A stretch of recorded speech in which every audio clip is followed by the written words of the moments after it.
Making of a Nation, a program in special English.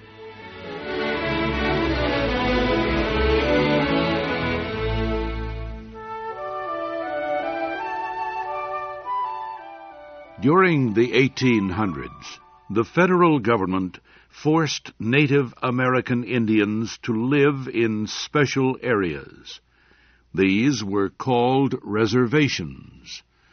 The Indians no longer could move freely over the Great Plains to hunt buffalo. White men were settling there. The situation resulted in violence. I'm Harry Monroe. Today, Kay Gallant and I continue the story of these Western wars. The government sent soldiers to force the Indians to move to reservations, but the soldiers could not keep them there. Groups of Indians would leave the reservations in the spring. They followed the buffalo across the plains. Some raided the homes of white settlers. They stole horses and cattle.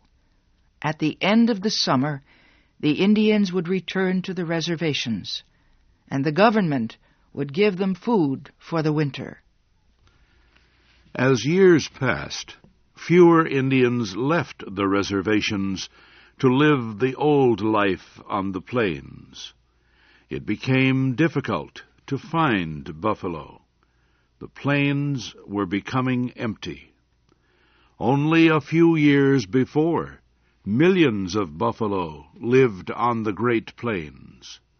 Then railroads were built across the country. White men came to claim the grasslands. They put up fences.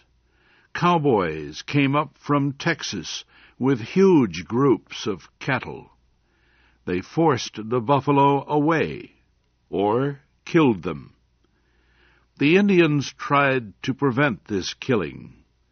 Angry groups of Indians often attacked white buffalo hunters. But the army was too strong.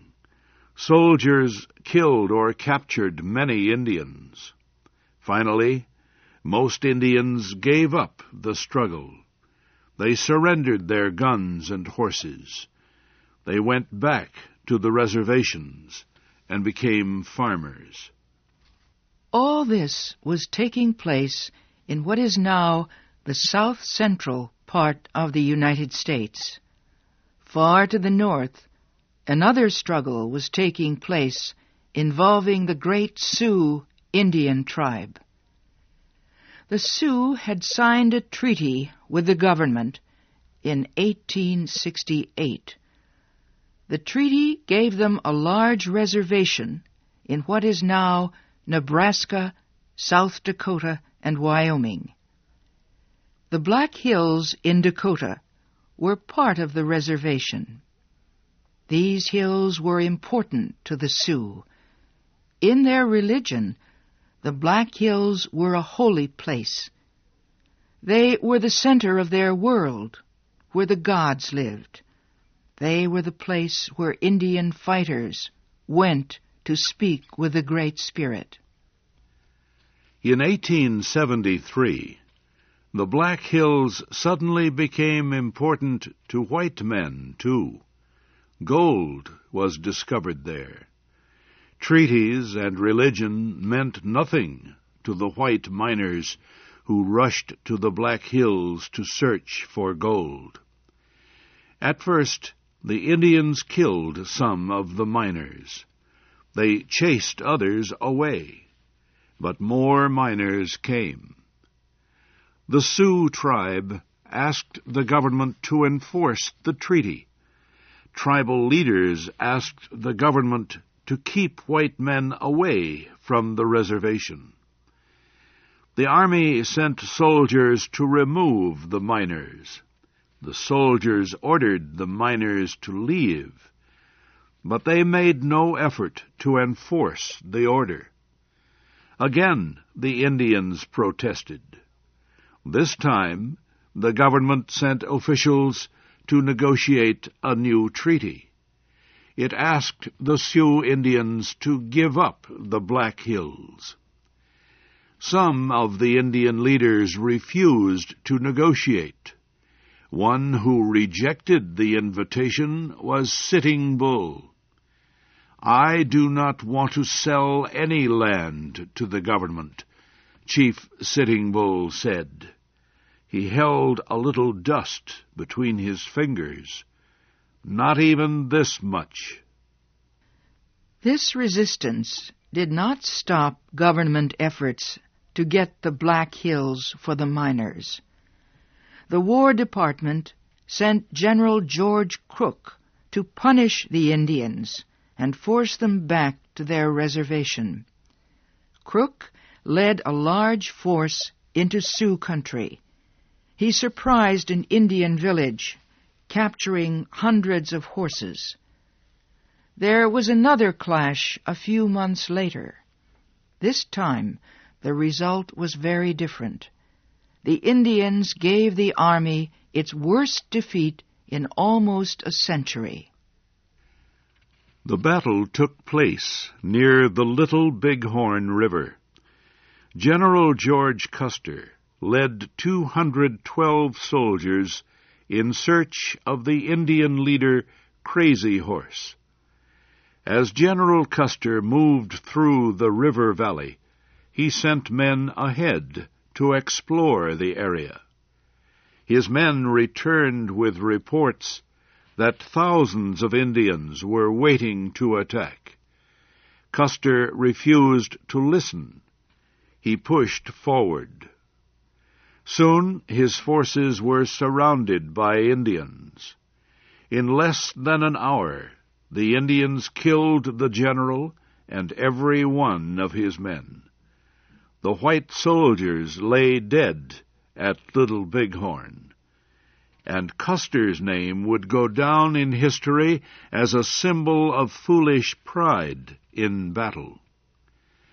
The battle at Little Bighorn was a serious defeat for the United States Army. But the Indians' victory did not last long. Within a year, the Army forced most of the Sioux to surrender. It took the Black Hills for the miners. It moved the Indians to a new reservation. In the next few years, the same thing happened to other Indian tribes throughout the West. Under great pressure from white settlers, the government took land from the Indians and opened it to settlement. The size of Indian reservations was reduced again and again. One by one, the Indian tribes of the West changed. Their fierce fighters became farmers who needed government help. They were weak and broken in spirit. One Indian leader named Black Elk described the situation best. He was a survivor of a battle at a place called Wounded Knee. Many Indian women and children had died there. Years later, Black Elk said, "I did not know then how much was ended. When I look back now from this high hill of my old age, I can still see the dead lying all over the ground, and I can see that something else died there in the bloody mud and was buried. A people's dream died there."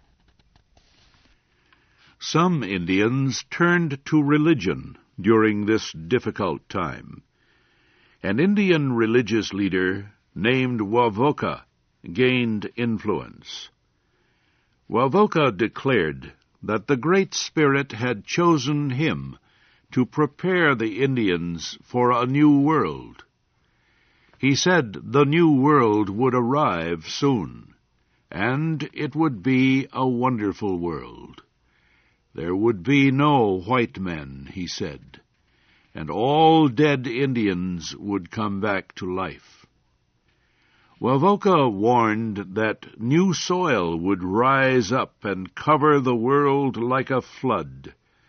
He said Indians could escape destruction by dancing a special dance. It was called the Ghost Dance. Wavoka said the Ghost Dance would make Indians powerful. He said it would even protect them from bullets fired by the white men's guns. Thousands of Indians in the American West listened to Wavoka's message. They believed him, and they began to dance for long hours every day. On the Sioux reservations, all other activities stopped. Children no longer went to school. No one did anything but dance. All this frightened white officials. They tried to arrest some Indian leaders to stop the dancing. The arrests led to fighting, and the fighting led to a final battle in which the army defeated the Indians completely. The Indian wars were over. Wavoka himself told his followers, "Our trails are covered with grass and sand. We cannot find them. Today I call upon you to travel a new trail.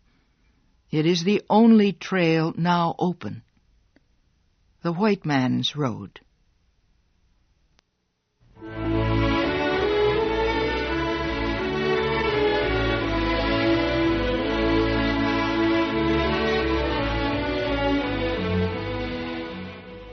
You have been listening to the special English program, The Making of a Nation. Your narrators were Kay Gallant and Harry Monroe. Our program was written by Frank Beardsley.